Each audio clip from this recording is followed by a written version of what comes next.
Hey there, AMC Turn fans. Welcome to another episode of the AMC Turn After Show for AFTERBUZZ TV. Tonight we are talking about Season 3, Episode 1, Valediction. We've got so much to cover, and it is so good to be back. Stay tuned. You're tuning into the destination for TV superfan discussion, AFTERBUZZ TV. And now, let the buzz begin. It is so good to be back. And not on your own this time. Not by my lonesome. Woohoo! Hey there, Turn fans. Welcome back to AFTERBUZZ TV. It has been a long break, and we are back for the beginning of Season 3. And what a beginning it was. And I have a wonderful co-host with me tonight. Yay! Your right-hand man. My right-hand man, Katie Cullen. Hey, you can follow me on Twitter at Kiaxet. That's Kiaxet. And if you were following both of us on Twitter about 2 weeks ago, it wound up being a Hamilton quote-off, which is why I'm on this show. It's her fault. Indeed. And I'm Lieutenant Megan reporting for duty again, although I'll probably give myself a promotion by the time the episode is done. You guys can follow me on Twitter at the Menguin. That's TheMenguin. Yeah. We got the hashtag, we got the live chat, we're doing the thing, the it's great. ABTV Turn, and we are going to be keeping an eye on that, for all of you guys watching live. This is so exciting because when we left off last season, I wasn't sure if the show was going to get renewed for Season 3, and then a couple weeks later, it got renewed, and I've been waiting for it to come back, and it's been just such a pleasure binging it in preparation for Season 3. But for you, you're newer to this show, so really, not to put you on the spot, but really quick, I was wondering if you would mind giving us your thoughts on the first 2 seasons, since you're new to this panel. Well, I binged it all in about a week and spent most of it quoting Hamilton, so... Here comes the general. Ladies and gentlemen. Yeah, so I have a very, very different view of it than people who were here from the beginning. And I know we're getting Hamilton this season, and I understand that I would not be surprised if that were a direct result of the musical's popularity. But yeah, no, I thoroughly enjoyed it. I don't think it was meant to be binge watched. It's a lot to take in, one right after another. But I'm interested to see where it goes. Yeah, I definitely agree with you that this is a show that you need to marinate on a little bit. And as disappointed as I am that our schedule doesn't allow us to record on Monday nights anymore, right after the show airs, in a way I'm kind of glad about that too, because I get to sit and mull it over, which I never got to do in the past.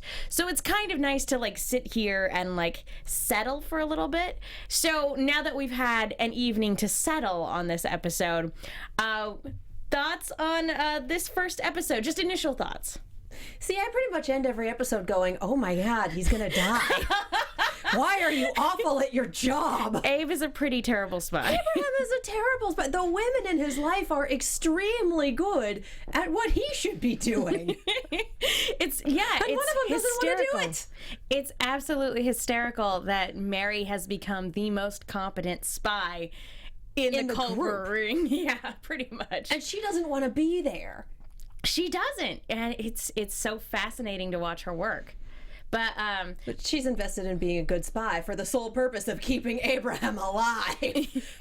Like, that's just it. That is the long and short of that is, I hate what you're doing, but I'm not going to throw you under the bus because I would like you to live. That's my end goal. I like you being alive. That's good for me. I'm very much a fan of that. Well, evidently Dad feels no such compunctions, so good job. Well, we see his perspective on it, and the fact that we can go ahead and say it, the fact that he turns in Abe at the end was something that he had to mull over for probably weeks. It's not just something like the second he found out his son was a spy, he went and turned him in. He had to stew on it for a good while, and he even left him in jail for a good while too. Oh, yeah. Yeah. And it's like, you had 2 sons. The way you are going, you're going to wind up with 0 sons. And you're okay with this decision. Yeah, no, it's hard, but you can also tell that he doesn't like having to come to that decision. It's not like he's purposely throwing his sons his son to the wolves. He feels like You sure about that? He definitely just did that.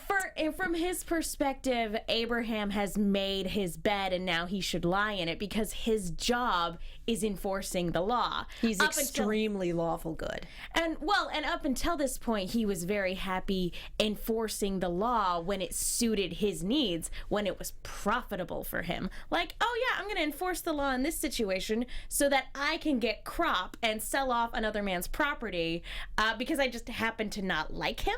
That was profitable for me. It's a win-win. Justice is served. So now, probably for the first time in his life, Abraham's being a traitor, that has presented him with a situation where the law does not benefit him and he is forced to enforce it anyway. So yeah, it's not something that he readily jumped to, but it is something he had to wrestle with, and ultimately that's the direction he fell in. I remember way back in season 1, we did a lot of hypothesizing that Richard was actually going to become part of the spy ring, that he would do that in order to protect Abraham, like much like Mary is doing now, that he wouldn't like it, he wouldn't like being a part of it, but he would do it for Abraham and for Abraham's family. He's done the exact opposite. When you're wrong, you're wrong. Yeah, but dang, I don't know. I never know what to think about Richard. Because it's like, I get where you're coming from, but I still don't like you. Yeah, and that's what makes it interesting. I go back and forth between really feeling for him and then also, I mean, that's the thing about all of these characters, is that they're all presented as people with their good... Not Simco. Actually, no. Simco is not a people. Simco is a monster. I will disagree with you on that, and I will fight you on that too, because they actually... I think he's played very, very well. Oh, he's acted very well, yes, but he's a monster. Yeah, but love is his Achilles heel. Anyway, no, he's neutral evil at best. He is a monster. There is nothing human left in there. Just because he's charismatic or thinks he is doesn't mean that he is still a people. In his mind, he's right, and we'll talk I know, about that's the problem. We'll talk about that more when it's a little bit more of a Simco focused episode, because I will fight you on that. I like him as a villain a lot. You can like him a lot as a villain. Well, that doesn't make him a people. The reason I like him a lot as a villain is because I see him as a multi-layered villain, and I like that. I think that's great, and that's how good characters should be written.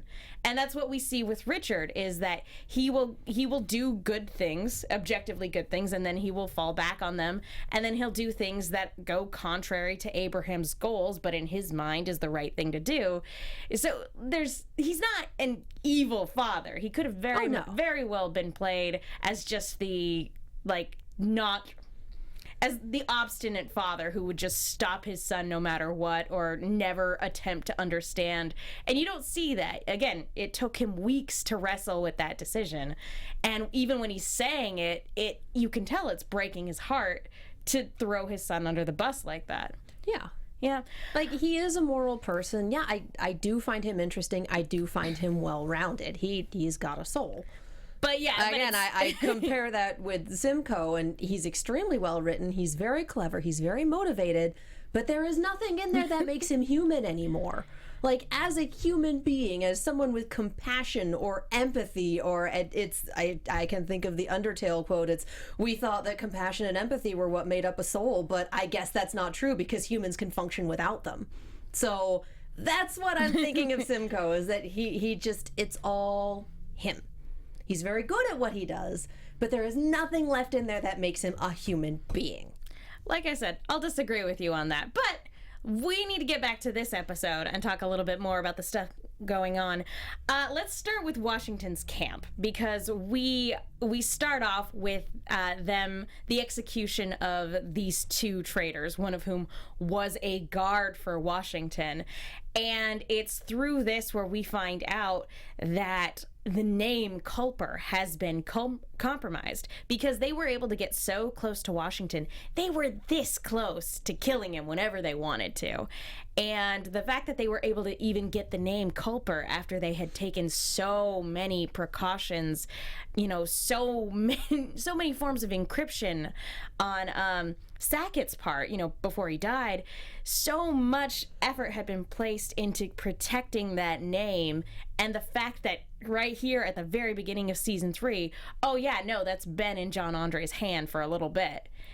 That's kind of a terrifying revelation, especially. Well, it's been in John Andre's hand ever since middle of season 2 when we had the guy who killed, help me with the name. Thank you. Who killed Sackett and took all those papers. Like, that's been compromised for half a season as far as Andre knowing that. We knew that.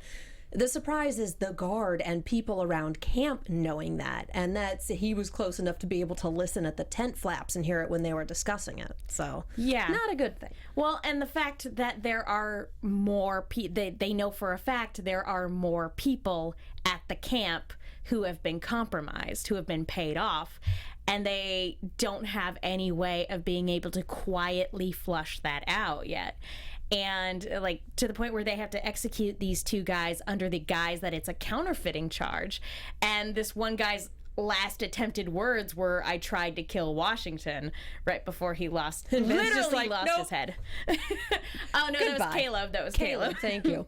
But yeah, no, just that puts us in a very interesting position, especially since so much of last season was them wrestling with the idea of trusting one another. And we get to this place at the very end of season 2 where trust has been reestablished. And now that they know that there are snakes in the garden, I suppose. Yes. Yes. That... Never thought I'd see you making puns. No, that's a reference to a lyric. Anyway, now that they know that there are spies amongst them, it's almost like they're gonna have to fall back on that trust. But then at that point, it's like you don't know who else you can trust besides the 3 people that were in that room. So at this point, you just kind of have to keep it with the 3 people who were in that room. And I don't think we go back to Washington's camp for the rest of the episode, do we? No, it was mostly related to it was mostly related to just kind of establish that the name Culper had been compromised and that there were more spies at their camp. That was kind of the most. No one in camp knew that Culper was an alias, so they at least have that.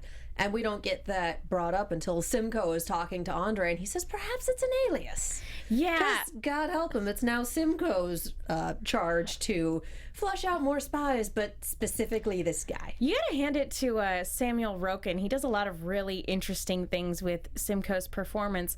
And when the wheels are turning in Simco's head, he does this finger tap motion of like, I'm parsing things out. And so the second he started to do that, when John Andre's talking with him, I was like, he's figuring it out. Like, the gerbils are running. The gerbils are running together. The gerbils are running. The wheels are turning.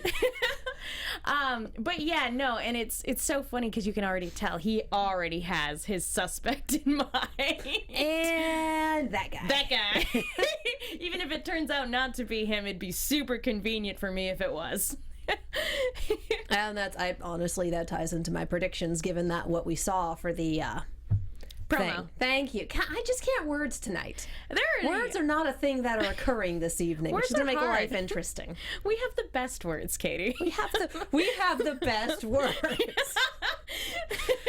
Oh God! And before we wind up quoting that disaster, let's talk about Benedict a little bit. Yeah, Peggy and Benedict a little bit. I feel bad for him, but I also don't feel bad for him. You know, he's one of those guys. Well, again, he doesn't have the full context for the situation.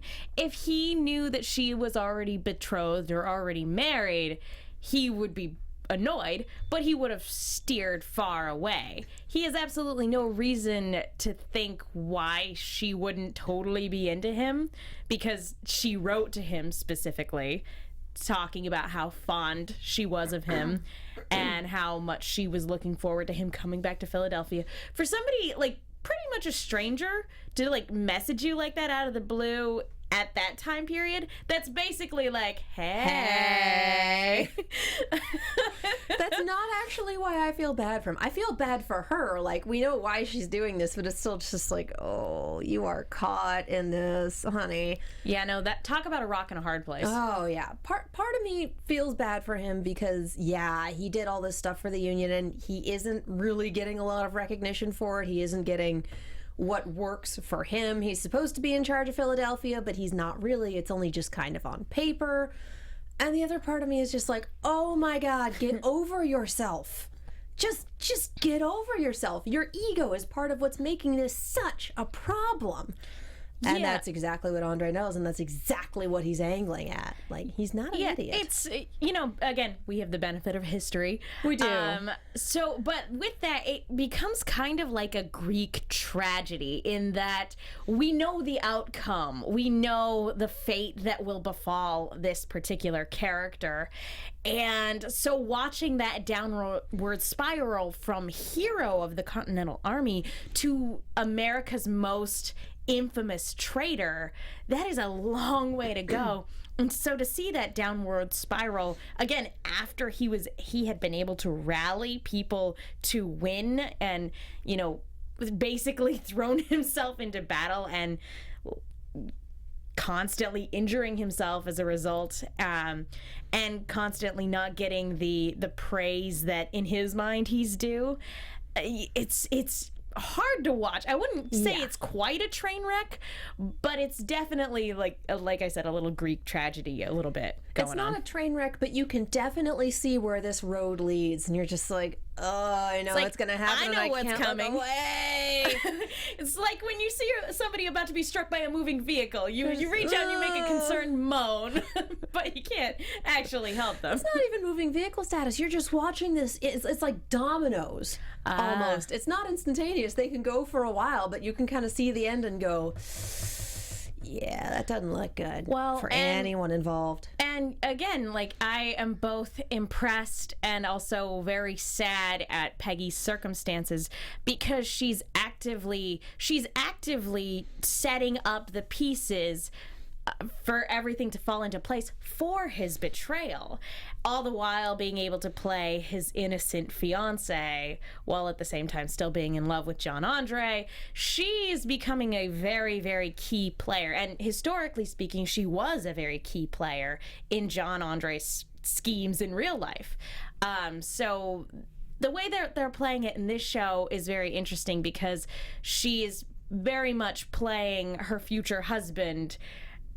And again, historically speaking, it's hard to say how much that was actually the case. Well, all of it is historically speaking, it's hard to say. Everything we do now is an interpretation thereof, so... We want to be in the room where it happened. No one else was in the room where it happened. Who lives, who dies, who tells your story. Yep, pretty much. That's what this is. That's exactly what this is. You have no control. And this is what we have.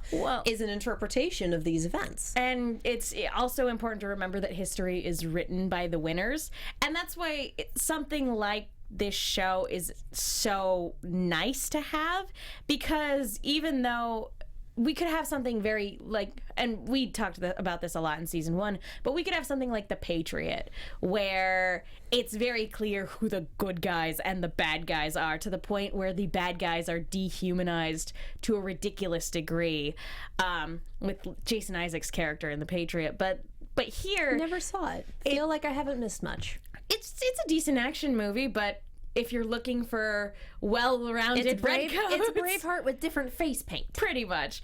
And again, it's a good popcorn movie, but whatever. Neither here nor there. But the thing about it is that this show, when you see John Andre at his lowest low, you feel bad for him, and you don't necessarily. And when you see Hewlett, professing his love, which we should get to next, you feel bad for him. There's never any really instance in a lot of historical fiction where you feel the humanity behind the people who were defending the crown. But before we move on, we should talk really quickly. Is there anything else you want to touch on with Benedict and Peggy before we talk about iTunes? Well, she kind of betrayed the hell out of him. She did. That was a thing that happened. Left an anonymous letter, brought Congress down on his head, like misappropriation of funds. And again, this is the part where I'm getting frustrated at him because his ego is getting in his way, because he is not even skirting protocol, pretty much upending it to be like, no, I deserve this. No, I haven't been paid. No, I need this. Like, you are not the only one who hasn't been paid, buddy. But a lot of his motivation stems for him wanting to provide a home worthy of his fiance. True. And not only that, but you can see very much how this setup will plant the seeds of, in his mind, the Continental Congress being corrupt. Yeah. And in that way, how it's no longer a cause worth fighting for. If it's something where he can devote himself wholeheartedly and they will betray and leave him penniless and leave him a disgrace, you can totally see where this is going and how those seeds are being planted. Well, and it doesn't help that Mr. I Am a Warrior now has a bum leg and a desk job. Yeah, no. That is the like worst. When you stake all of your worth on your physical health and then you screw up your leg so bad the doctor wants to amputate it, not a good place to be. Yeah, when we had Samuel Roken call in last season, he said that the worst place for Simco to be was behind a desk. Like that is fate worse than death, and it's the exact same thing. And that's why they put him there. And it's the exact same thing with Benedict Arnold, for somebody who lives his life on the front lines, being told to sit and wait and get better. That is the absolute worst thing for him, for a person like that. Yeah. Yep. Anything else you want to touch on before? That was about it. Well, cool. We're going to talk to you guys really quickly about iTunes then. Folks, thank you so much to everybody who's gone to iTunes to rate and leave a comment and subscribe. We love hearing from you on all of the social media platforms that we have. We love hearing from you guys on Twitter. We love hearing from you guys on YouTube. And we especially love hearing from you guys on iTunes, because that is the best way to let our producers know that you guys like the show that we're putting on and that you want us to continue covering this show, because people, strangely enough, pay attention to it. It's hard to believe, but like people from the show watch our after show, and people, hi guys, yeah, producers and people from the show. So that's mind-boggling to me, and people pay attention to those iTunes reviews, and so it really does. And not only that, it just brightens up my day personally when I get to see a really fun iTunes review, and we do have one. We actually had one from over the break, which is always nice. Please come back for season 3 from done. Serena 2014. Very well done after show, recaps and cast interviews. Even when the host has to go it alone, you are the only podcast for this show that I know of, so please come back for season 3 starting in April 2016. Ask and ye shall receive. And if you guys want to have your name shouted out on the show, leave us an iTunes review, because again, we absolutely love hearing from you. Yes. Indeed. So I touched on it a moment ago. Hewlett. Poor man. So again, Kristen and I, when we were doing the show together, we would constantly gush over this ship, and as annoying as it was initially to have literally every guy in Setauket have a crush on Anna in some way, shape, or form. This one I was wholeheartedly in favor of, because yeah, we have Sela, we have Abe, we have Hewlett, we have Simco. That's a lot of people to be interested in the same woman. I feel like Sela was only ever a chess piece in this show. Yeah. He was there to be arrested. He was there to be on the ship. He was there to stand in for Samuel. He was there to, and then he became Sir no longer appearing in the show, starting in season 2. And I'm wondering if that wasn't like scheduling. Piece. I'm wondering if that wasn't scheduling stuff or what the deal was. Because yeah, he was noticeably absent all season last year, and it's hard to say because sometimes IMDb doesn't really have all the answers. Yeah, especially before it airs. I'll have to peruse IMDb Pro to see if there's any additional info, because yeah, he was very much Sir not appearing in the show for all of the second season, and I'm kind of wondering if they're just kind of skirting away from that, since divorce papers are being filed. I feel like in a series full of very full, well-rounded, really interesting characters, he was the only one that really did feel like a chess piece. What can you say about Sela Strong? He was arrested. Life sucks for this guy. Which is unfortunate, again, because all of the actors on this show do a great job. And so it's always a bummer when actors don't come back for the second season. Like Philomena, we didn't get any of Amy Gubnick in the second season either. I was wondering where she went. That was scheduling stuff. So I assume that when stuff like that happens, it's related to scheduling. But who knows? Sela might come back at some point to throw a wrench in things. But that being said, Sela aside, I absolutely adore this pair, and it makes, if you guys could excuse me for being a girl for about 5 minutes, it just makes me squee every single time. There is nothing wrong with that. You don't need to be excused for a damn thing. But it's so cute. It's adorable. Oh my god, and it's mostly him. But I find myself falling into that trap where I like one part of the ship so much that I start to kind of disregard what the other part of the ship feels. And that's the point where you kind of need to scale it back and go, if they're both down, then I'm down. But I don't want it to happen just to make him happy. But she certainly seems like she's down. Yes, and at least for most of season 2. Yeah, because at first it seems like she only cared about him for being able to save Abraham, but then as it goes on, it's like, oh no, she genuinely cared about him. To the point where at the end of last season, it's hard to tell where she stood, because it seems like because she's grown fond of him, has completely wanted to back off little by little from being a part of this ring. And you see that a lot in this episode too. It wasn't her idea to act as a distraction when Mary needed to get the cipher. Oh, Mary threw her under the bus, and it was hysterical. Totally. She wants to talk to you about something personal. And when he's bearing his heart and soul, it breaks her heart, because she's been deceiving him. She's deceiving him right now in this moment as he's professing his love for her. And it's heartbreaking. And so to the point where she has to get up. She can't keep up the ruse any longer. She has to be like, well, I don't know if that's enough time, but I have to go now. Yeah. And she was like, I think I want to move back into the Strong house, not to own, just to, and I'm like, no, that's where Simco's staying when he comes back. That is the last place on Earth you want to be, ever? Yeah, no. There are places in hell more hospitable than that.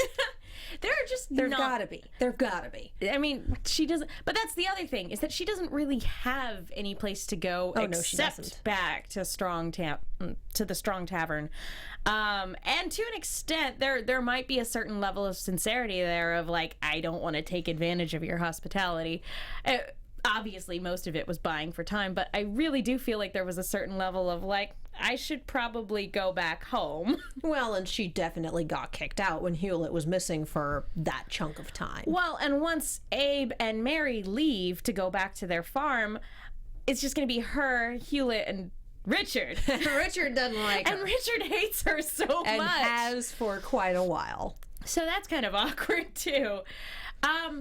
But given where we end up at the very end of this episode, do they have a future together? After the war? I don't know. Do we know if either of them will live to the end of things? I have no idea. And this is something that both we wrestled with a lot last season too, of like, if they actually do become a pair, then at some point the truth is going to come out. I wasn't expecting the truth about Abraham to come out so soon. It's a good way to start the season. It really is. So about Anna's involvement, how long until that falls into place as well? Because Richard knows about both Anna and Mary being involved, because they're both trying to cover for Abraham. Mm-hmm. He is not a dumb man. Well, and not to mention that part of the reason Hewlett fell in love with Anna was because he thought her devotion to king and country was very admirable. Like, she abandoned her husband, in his mind, for the sake of their nation. Yeah. Instead of just Yeah, no, that's my childhood sweetheart on the beach. I'll see you later. Bye. The cause needs me here. Bye, how's it? Like, seriously, Sela Strong, the chess piece. Such a bummer. Poor man. Or that might have just been like, yeah, he's not going to be here next season. Bye. I have to go now. My country needs me. I'm taking all your screen time. But yeah, so it's a good question as to, because I feel like he wholeheartedly loves her, and I feel like knowing the truth would break his heart, but at the same time, I don't think it would change how he feels either. Oh yeah, he'd be more conflicted about it, but he would still very much. So yeah, we had a lot of like, would he conceivably ever become part of this spy ring for the sake of love? No, not a man like that. Yeah. No. Which is why it's so sad and so cute and so sad. Yeah, I cannot ever see that happening for him. So you don't think they have a future in any way, shape, or form? I'm not saying they don't have a future. I'm saying there's no way he's becoming part of the spy ring. Their future is contingent on A, the war ending with both of their survival, and B, the truth not coming out until then. Yeah, and even though he knows about Abraham, there's that nothing necessarily saying that he'll find out about Anna, so who knows? That's true. So we only had a little bit of it, but I want to talk about Abe and Mary, but I also want to talk about John Andre and Abigail's new situation. We also have to talk about Robert Rogers. We do. We don't have a lot of time left. We don't. We got started late tonight. Okay, let's hop into one of my favorite things, the John Andre corner, where his life is terrible, Cicero is bad at pretending to not be able to read, and Abigail is done being a spy. Well, and we get a brief exchange between her and Simco, and Akimbere hasn't gone back to his post, and the last time we saw him, he had been saying, be ready when I come back. And so we don't know what sort of preparations he's making, but he's basically deserted the Queen's Rangers. Again, for the sake of love. And he is a dangerous man. He is, but you know, it's a matter of if he is deserting, how long until Simco gets a hold of him? Yeah. Because he was Simcoe's right-hand man. It was probably the only person that ever actually respected him. Simco and Rogers are, strangely enough, the very few people who actually gave this guy any respect. So it'll be very interesting to see that dynamic when that comes back around. If it comes back around, who knows? I don't think Akinbode is going to make it out of this series alive. That's unfortunate. I think it's going to be by Simcoe's hand. Like, I don't see this ending well. I could definitely see that happening, especially if more information about the spy ring comes to light, because then he's guilty by association. He doesn't know about it, but if they find out that Abigail is a part of it and he's very much in love with her, again, guilt by association, they're just going to assume he's another spy. Yeah. Yeah. So that's troubling, and the fact that it's hard watching Abigail now that she has been reunited with her son, because now that she has everything that she cared about in her life back in her arms, now she has everything to lose. You know, when she was separated from her son, she didn't really have much to lose. Now she does. She has everything to lose. And it's really hard kind of watching her have to wrestle with that in the same way that Anna's being conflicted, in the same way. And I feel like everybody hits that point where they're like, I'm done. And eventually they'll have to come back around. Abraham hits it once an episode. Give or we're take. Totally done after we're done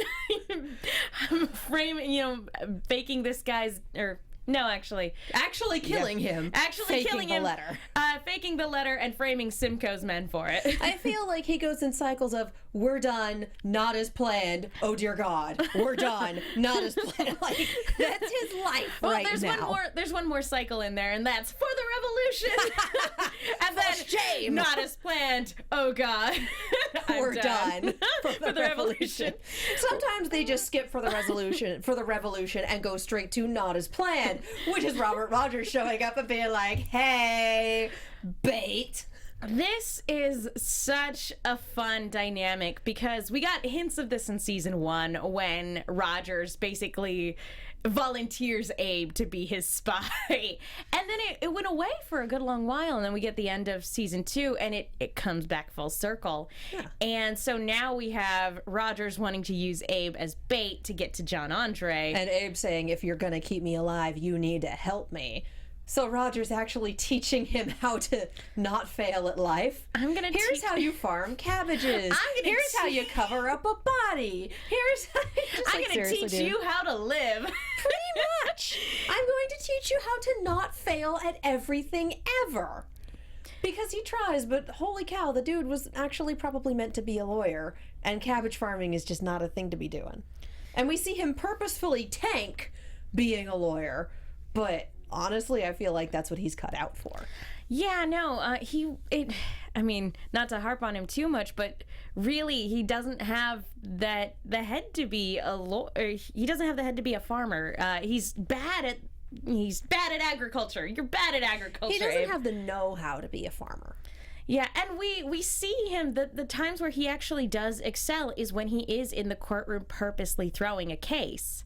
He puts on that performance so well that being a real lawyer would actually be far better for him. And just seeing him when he was in prison talking with the prisoners about, here's what you can do, here's this, here's your situation. Like, he knows his stuff.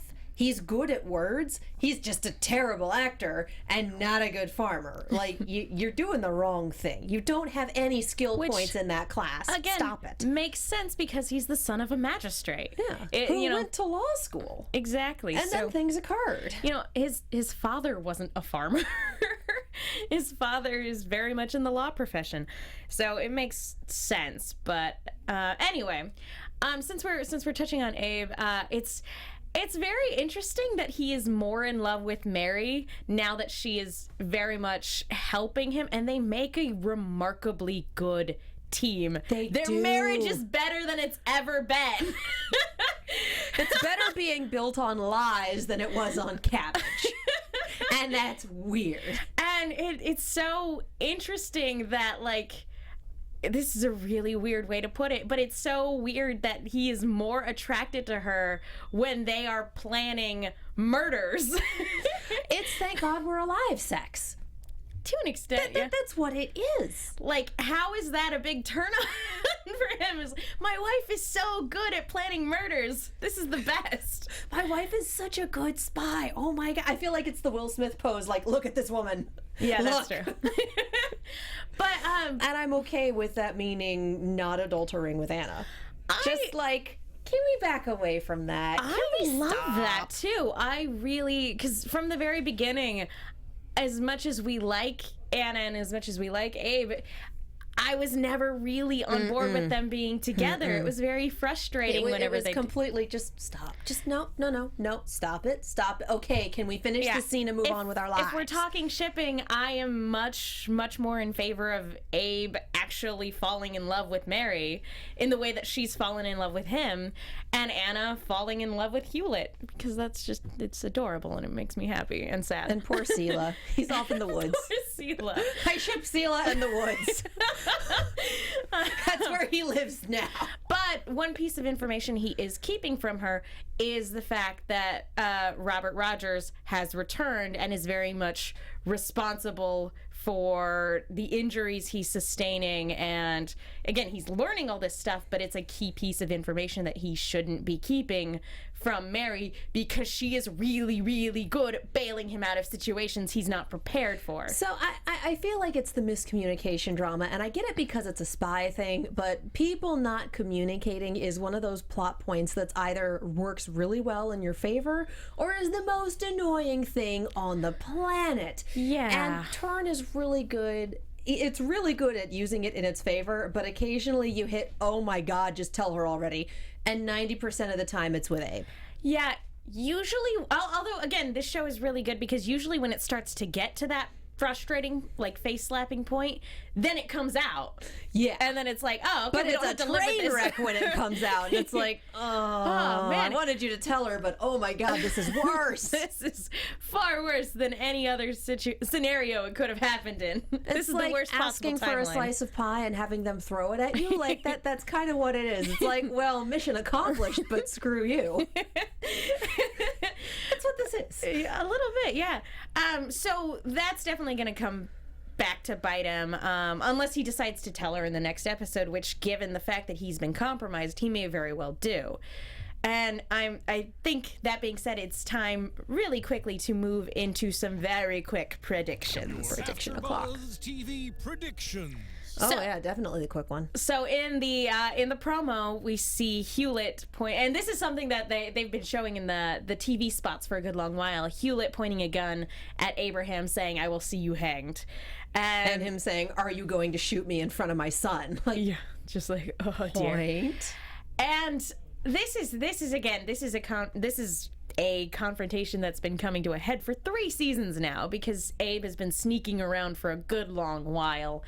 And so we knew this was coming. I wasn't expecting it so soon, though. I thought they were going to keep going, especially because they had accomplished their goal. They had forged a letter from John Andre with the cipher and everything. And her plan went off without a hitch, and then Richard comes in to throw a wrench into it. By the way, this is where we go to not as planned. Exactly. Like this is when we show up there. I want a flow chart. Someone make us the flow chart. We've make seen us the the circle flow chart, do the thing. And we see essentially red versus green coming up. And I honestly think that Abe, or more to the point, Mary or Anna, plant something to start that, because that's another conflict that we've seen coming down the line is Simco versus Hewlett, and it nearly got Hewlett killed last season. So I'm waiting for that to escalate into full-on war in Setauket, and I am completely convinced that it's going to be our little cadre of spies that plants something and starts it.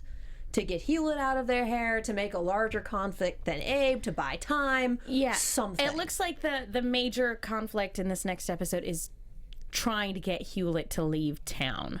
And we know that Simcoe's coming back, so he's kind of one of those people where if you can point him in the right direction, you can use him. Exactly.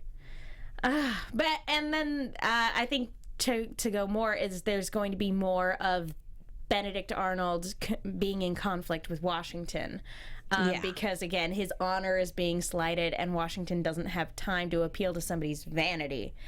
No. So, or we also got a clip from the next episode, and it's very much the two of them talking, and it sounds like Washington wants him to essentially, put his honor on the line in order to clear up these allegations that have come against him.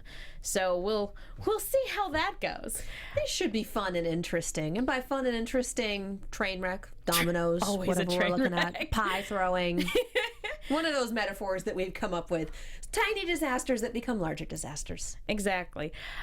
Well, that just about wraps it up for tonight's episode. Is there anything else you want to say before we leave the studio? I'm very impressed with 240L Demon in the chat, who seems to know quite a bit about the Civil War. The Civil War or the Revolutionary War? The Revolutionary War. That was so good. It happens. No, I've definitely done that. I've definitely done that on this show. Why are we in so many wars? We have problems. So many wars. History. Anyway, yeah, I'm very impressed with their commentary, and yeah, heck of a start. All of you historians out there, we want to hear your perspective on this, because it's been a while since I've taken the AP US history test. So I'd love to hear from actual historians about their perspective on the show. Yes. Anyway, thank you guys so much for watching. Katie, where can people go if they want to keep up with you? You can find me on Twitter, Tumblr, Instagram, and YouTube at Kiaxet. That's Kiaxet. I'm also on Snapchat at Kia Prime. I'm on Blindspot. That's later tonight, and I am going at it alone. So, please tune in. I need some co-hosts. Arrow is back tomorrow. It's on Wednesdays, and Robots in Disguise is on Sunday nights. Fantastic. I'm Megan. You guys can follow me on Twitter and Instagram at TheMenguin. That's TheMenguin. I'm also on a bunch of shows here at AfterBuzz, including Agents of S.H.I.E.L.D. later on tonight. I also write articles for The Movie Chick. That's Chick with 2 Ks. Be sure to check those out. Folks, thank you so much. Again, it is so good to be back, and we will see you all next time. From executive producers Maria Menounos, Kevin Undergaro, Phil Svitek, and the entire AfterBuzz TV staff, we would like to thank you for listening to the AfterBuzz TV network.